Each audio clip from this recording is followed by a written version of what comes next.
And I would like to start this panel with a small overview of what lessons you take from this conference. What have you learned here, and what do you take for the future from here? And not just what you learned, but what people you've met, what changed by coming and attending an event like this. Can you start, please, Jose? Is that good?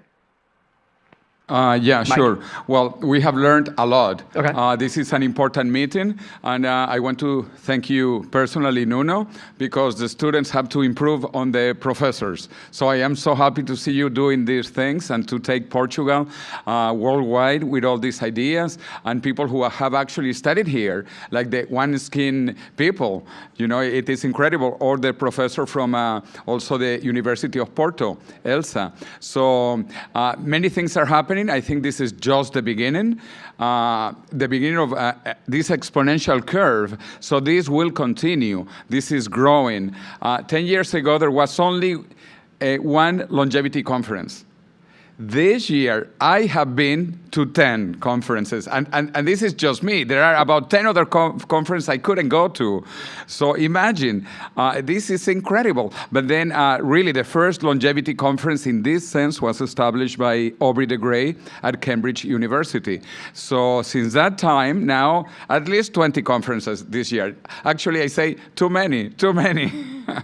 But this is growing, so I'm really, really excited, and we need more of this. We need more outreach, more books also. Remember, more books. Here is a good book. The Death of Death is a good book. We need more books, more media, more politicians, and more people like Emily also. Emily. Thank you. And let me also emphasize this. It's really important.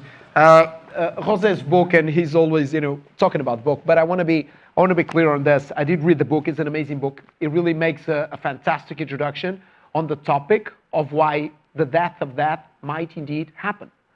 We might indeed live a very long time. And this book summarizes the technologies, the history of humanity pursuing immortality, and how we're coming to a time where this might indeed become a reality. And it explains the technologies, the scientists behind it, and it really tells a story that's easy to understand for you at home, for example, who have not been on this conference. This will help you understand why we're so excited about it. Jose, thank you so much, not just for the book, but also for the fantastic talk you provided and the participations. Emily, what do you take from this conference, and why do you think these meetings might be important?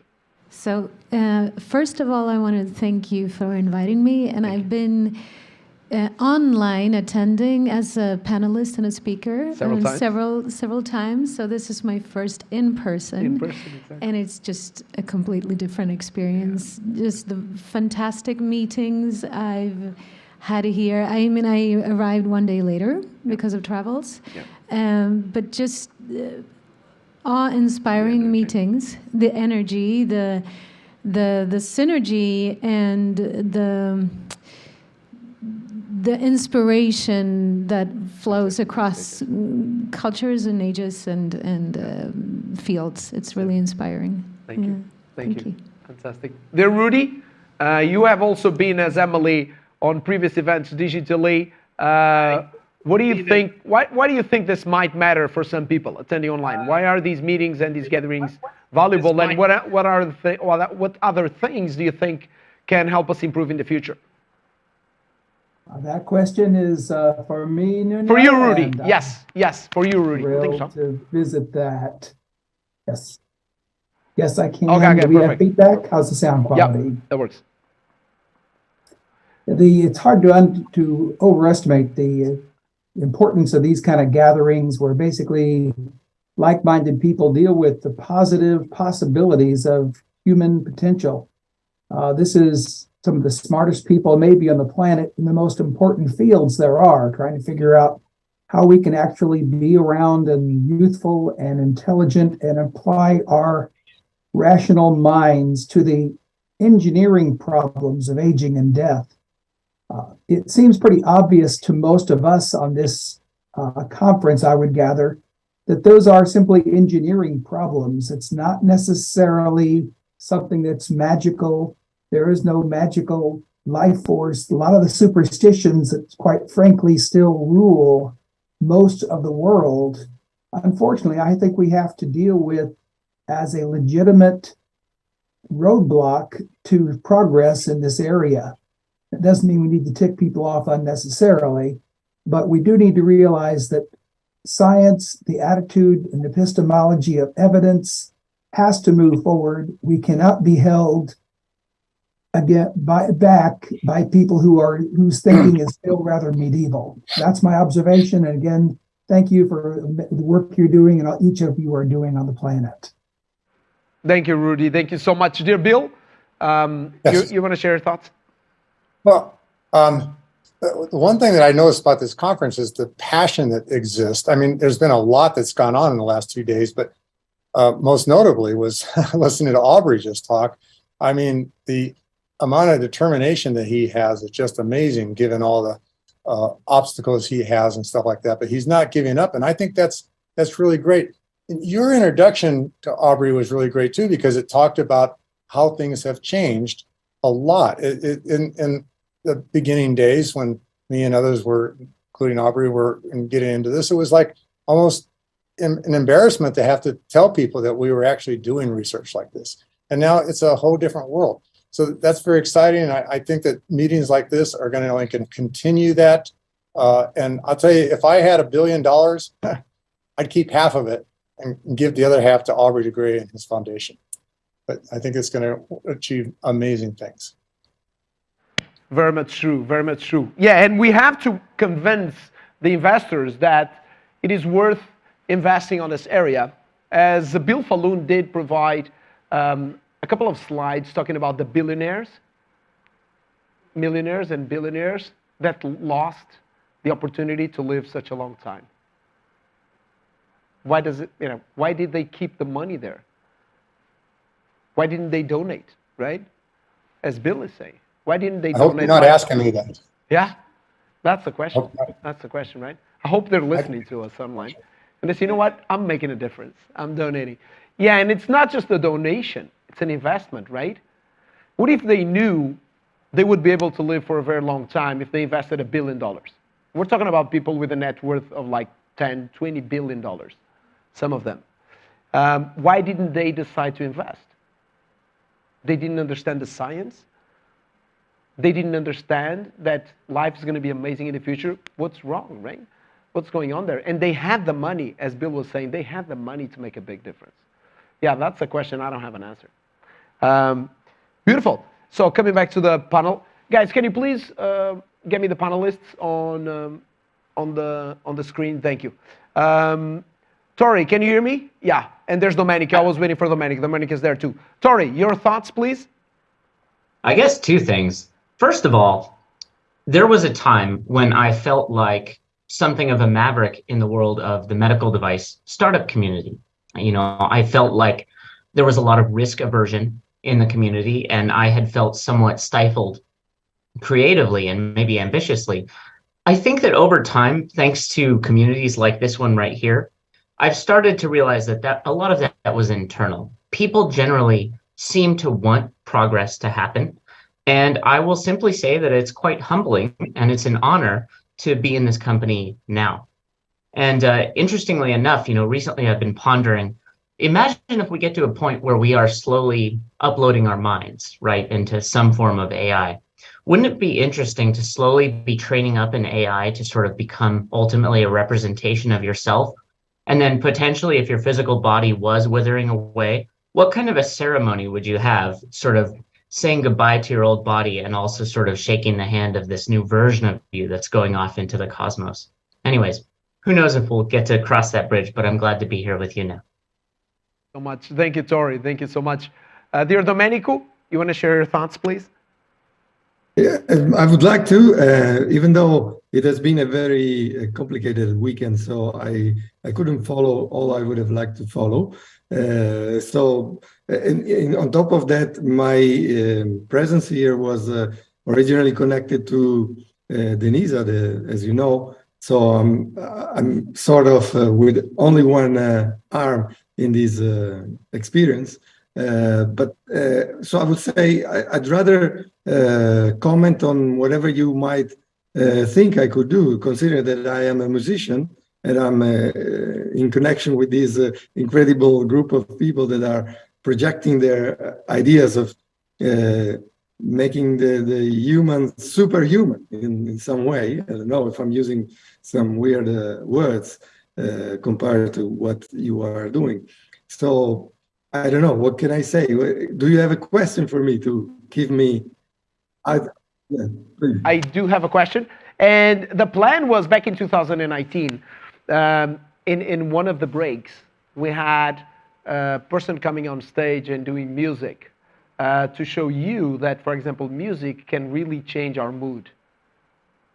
So there's so many powerful tools we can use today, and music is one of them. It can improve our physiology. It can improve our sense of well-being. And Domenico was kind enough to do his best to join us this year, but in the meantime, we couldn't coordinate everything, and that's why he's not with us. But it does show, and that's why Domenico's presence is so important, it does show that everyone can have a contribution in our community. Everyone. Musicians, artists, scientists, and most of the time what I see in our community is that people think that only the scientists can make a difference. That's not true.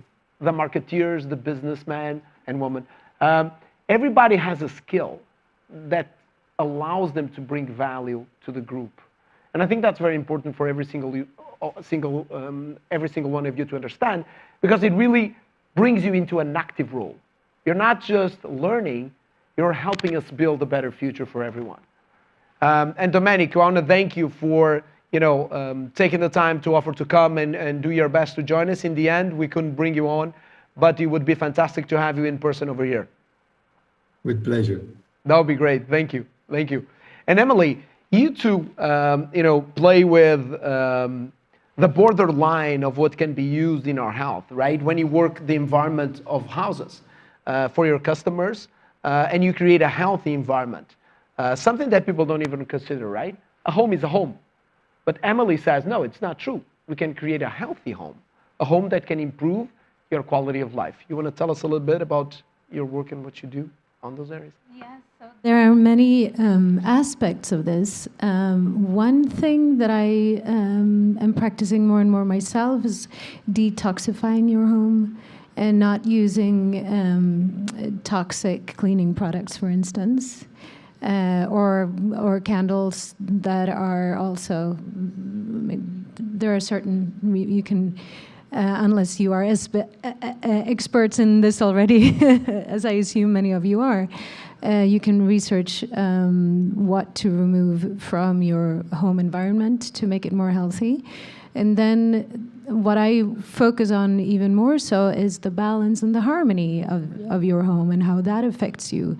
The colors that you surround yourself with, the scents, the materials, natural materials, the tactility of it, and also objects that have a meaning to you. So I like to invite all my clients to incorporate art or objects that mean something to them, not only buy new things or, well, I mostly work with secondhand or antiquities or reused objects, but really incorporating things that give you a sense of pleasure, reminds you of a sense of meaning, or reminds you of a place you love or a person that you love. And then also plants and natural materials. So also because plants purify your living environment, the air in your home. And this is something you can do today. Looking into your home and think how I can change my home, as Emily was saying, to improve and create a healthy home, a place that promotes my quality of life. That's something that's beautiful. Thank you so much. Thank you. Thank you. Jose, these small things make a difference in people's lives. And as an organizer, as a scientist, as a pioneer, how can we, again, I'll address you the same question. How do you think and how can we, get stronger in the future? Because this is really happening, right? And you've seen the progress of the last couple of decades. In 10, 20, 30 years back, when you look back, you saw a very different world when you look into longevity. You saw the trend. How do you see it going forward? Well, I think this is accelerating. Huh? In fact, I like to say that in the next 20 years, we are going to see more technological advances than in the last 2,000 years. So 20 years versus 2,000 years. There are many pioneers, and because we have our dear friend Bill Andrews actually is one of the pioneers as well. In fact, this year he got the Bacon Award at RadFest in San Diego, California, and we were with him, and the prize was given by Aubrey de Grey to Bill Andrews, the Bacon Prize for his incredible research for at least 3 decades. And that was beautiful in the Revolution Against Aging and Death event that we had. But there are other scientists in other areas, like Torrey Smith, who is kind of a singularitarian like we are, because he's more also in the robotics side, the nanotechnology side, like Ray Kurzweil himself. So there are pioneers on many areas. And Rudy Hoffman, that I also know for a long, long time, who is totally devoted to Plan B. To cryonics. We are into Plan A, but we need Plan B, just in case. So yeah, we have pioneers in many of these areas and in different aspects, because Rudy Hoffman, he comes from the insurance side.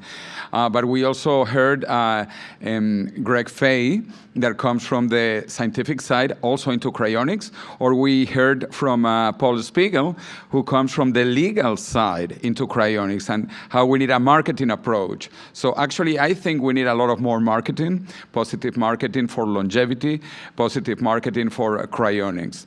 And well, I am positive also. I think this is growing. There are more researchers, there is more money, and this should continue. And I am so excited because it is never a good time to die, never. But especially not now, because we are so close to rejuvenation technologies that it would be a disaster to die now. But we have Plan B. We have Plan B. I hope we don't use Plan B, but we are approaching rejuvenation technologies very fast. As Ray Kurzweil says, by the year 2045, we will have rejuvenation technologies for everybody. So it doesn't matter how old we are when we arrive in 2045, because we will be younger in the future. So please remember, let's watch this video in 2045 so that we can remember how old we were today. How old we were today. So anyway, I'm truly excited. The future is fantastic. We are between the last mortal generation and the first immortal generation. So this is the time to accelerate the process. Absolutely, absolutely. Dear Rudy, one of the questions that was raised here was on cryonics and how can cryonics be funded? You want to talk a little bit about it? I would be thrilled to talk about that exact thing. My message and my vision is much more simple and straightforward than many of the fine researchers and many of the things that you incredible people do in your life. I have kind of committed and tried to focus my energies on one simple thing, and that is that cryonics is an affordable venture for most people. Hence the book, The Affordable Immortal, Maybe You Can Beat Death and Taxes, that I wrote a couple of years ago.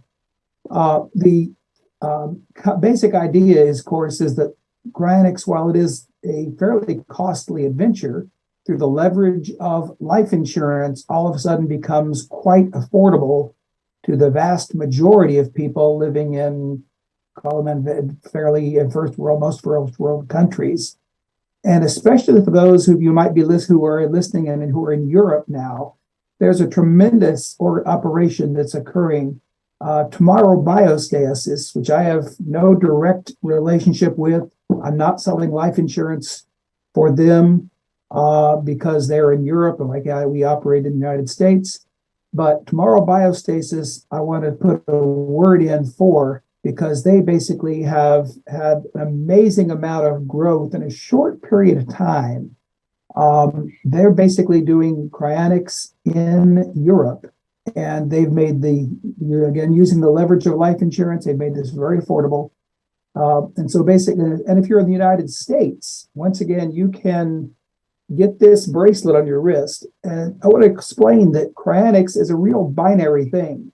let's face it, a lot of the components of anti-aging and trying to figure out how we're going to attenuate aging and then eventually reverse it, that's a really long-term project, let's face it. And let's not be overly sanguine that this war is won and have you be one of the many cautionary tales of people who was deeply involved in the anti-aging movement who unfortunately are no longer with us. I am actually developing a whole series of slides on these people where all basically these are really smart people, but did not necessarily, although some of them did, or the ones that actually did sign up for cryonics, we think may be with us in the future. So it's a very binary thing. Either you got one of these bracelets on your wrist, and by the way, I have two of them because I'm actually a member of two different cryonics organizations, both Alcor and the Cryonics Institute in Michigan as a backup. But the point being, this is an affordable technology that you can check out. Go to the Alcor website, go to the Cryonics Institute website, go to the Tomorrow Biostasis website, and find out how affordable this can be for you and your situation. So that's my simple, straightforward message. Thank you so much. Thank you, Rudy. 1 second there. Sure. I just want to say we translated Rudy's book into Spanish, The Affordable Immortal. It is now on the second edition in Spanish, and I had the pleasure to write the prologue to the Spanish edition. So Rudy, your book is doing very well in Spanish also. Hallelujah. Thank you. Muy bueno. Thank you. And it's called The Affordable Immortal because what Rudy explained is that for young people, it's really affordable to be joining these cryonics communities. It's really like 20, 30 euros a month, and it covers a life insurance that can pay all the costs if something happens. Real life insurance. Because right now what we have is death insurance. Exactly. There is no life insurance now except for cryonics insurance. Exactly. That's the only life insurance we have. Exactly. The current concept of life insurance is that you have a life insurance that if you die, gives money to the people who stayed here, right? That's great. But this one is really life insurance. It pays for your cryopreservation to keep you on hold when new medicine comes in and can save your life. So thank you, Rudy. Thank you for the amazing book. That was fantastic. Dear Tori, but this future where we, have technology that allows us to eventually revive chronic patients and, take care of all the diseases requires technology and robots. What are the next steps in your technology? You're currently looking to the gastrointestinal tract. Do you see this going to the brain and to other organs? You want to give us a snapshot of the future you envision? Absolutely. So there's two futures for this company. One is, what is the furthest I think I can personally push this technology, right? And to that one, I think it would be something, say, relatively humble. Imagine a rice grain that was capable of crawling around through layers of tissue, something the size of, say, like a botfly larva.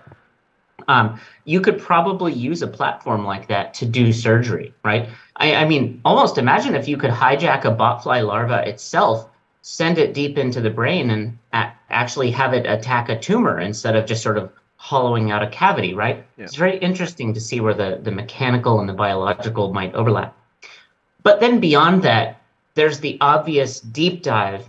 As Dr. Feynman said, there's plenty of room at the bottom, right? We have many orders of magnitude to go down before we are at the molecular level. Right. And so what I hope is that with Endiotics, we simply show the medical community that you can use a relatively humble robotic pill as a telemedicine offering, right? Just get people used to the idea that you can use a robotic platform to do any kind of medicine.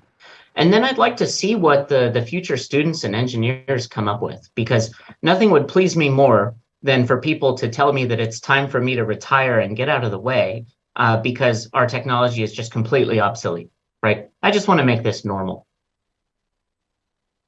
It's about building a better future together. Dear Domenico, I know you have a hard stop at 7:30, but I want to take this time to again thank you. And we're counting on you for coming in person in our next edition. That works for you? With pleasure. And, we will be being in company with the sound frequencies as many of you know, sound is getting more and more attention also in the medical field, in the possibilities to have an vibrational, informative connection with the cell and within the cell. So this is another future that is ready for exploration. Many things have been already done. Now most of the work is in the laboratories, so it's not in vivo yet. But when we will be able to bring the power of sound frequency in vivo more at the molecular level, we will see a very promising future. So thanks for the big work you're doing, and I have to say hello because I have another appointment. I know. Thank you so much, Domenico. Thank you so much. Dear Bill, as Jose was saying, the community recognizes the amazing work you've done. And the prize you just received summarizes that recognition. What is your vision for the next couple of decades? Well, I would prefer you to ask me what's my vision for the next couple of months. But first of all, I want to say I'm honored to have received that award, especially to be presented by Aubrey. Now, Jose called me a pioneer. Jose doesn't realize, maybe he does, that he's also a pioneer. He has, his impact on the field has absolutely caused a rebirth of the entire field. Okay, it's what he's doing is just amazing.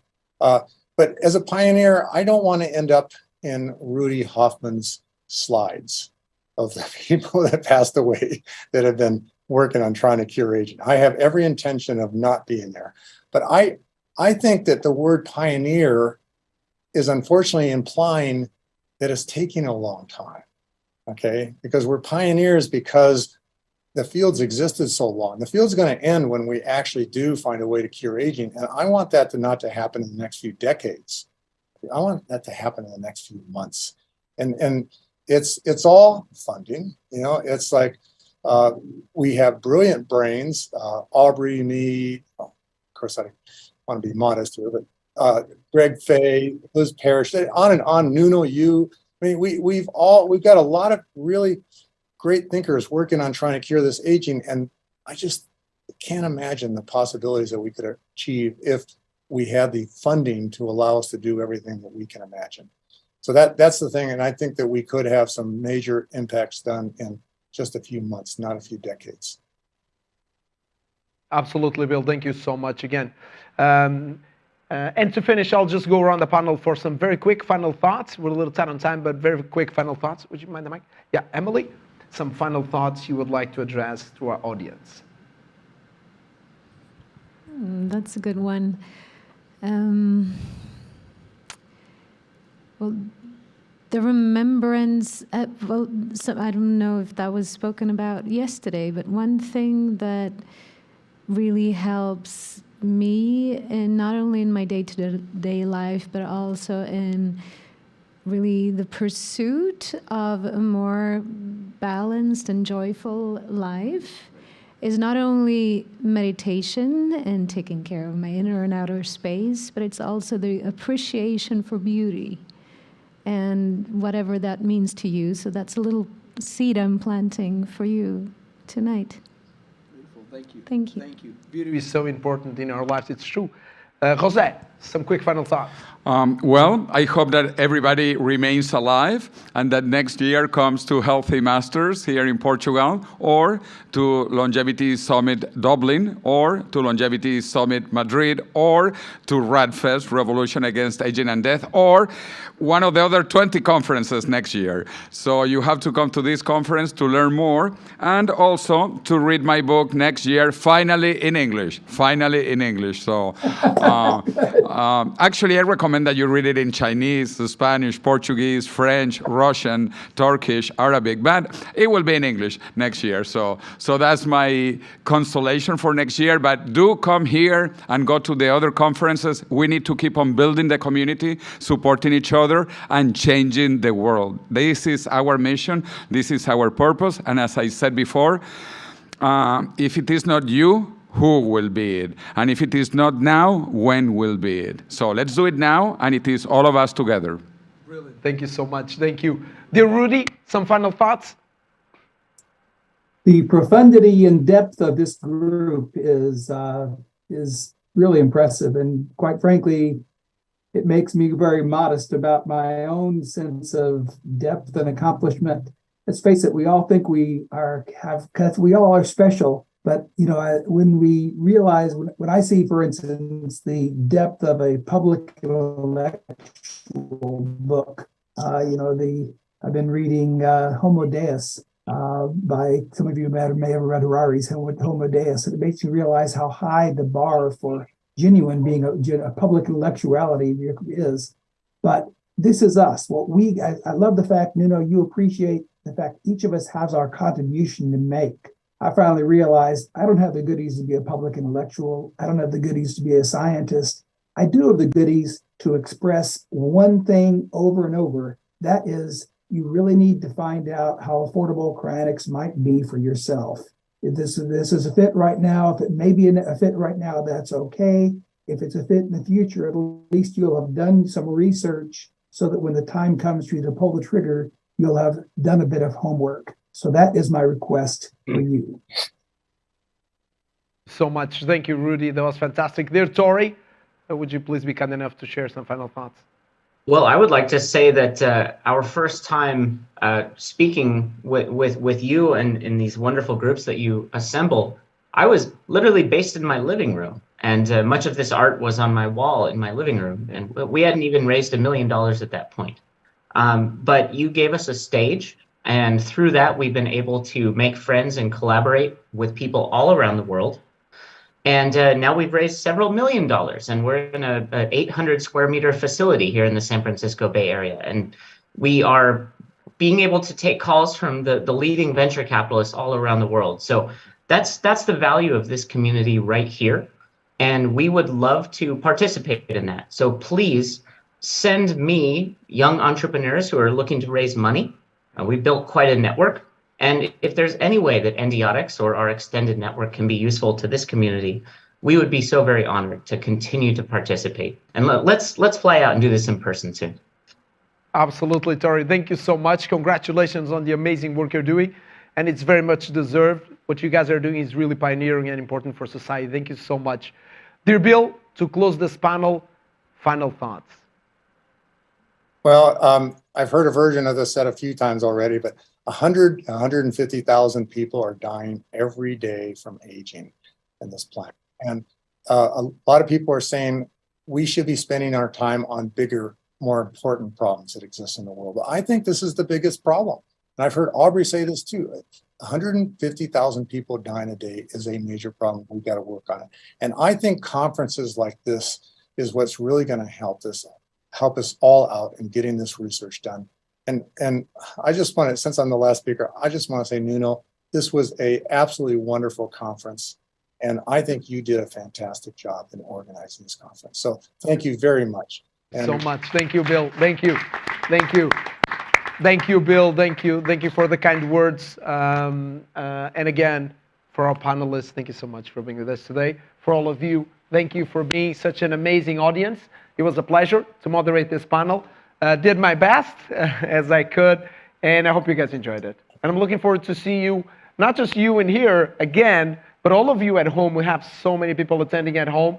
Join us, and it's a lot of fun, and we'd love to have you here in person in our next edition. Thank you. Thank you. Thank you. Thank you. Thank you. Here in person, my friends. Thank you. Thank you, guys. Thank you.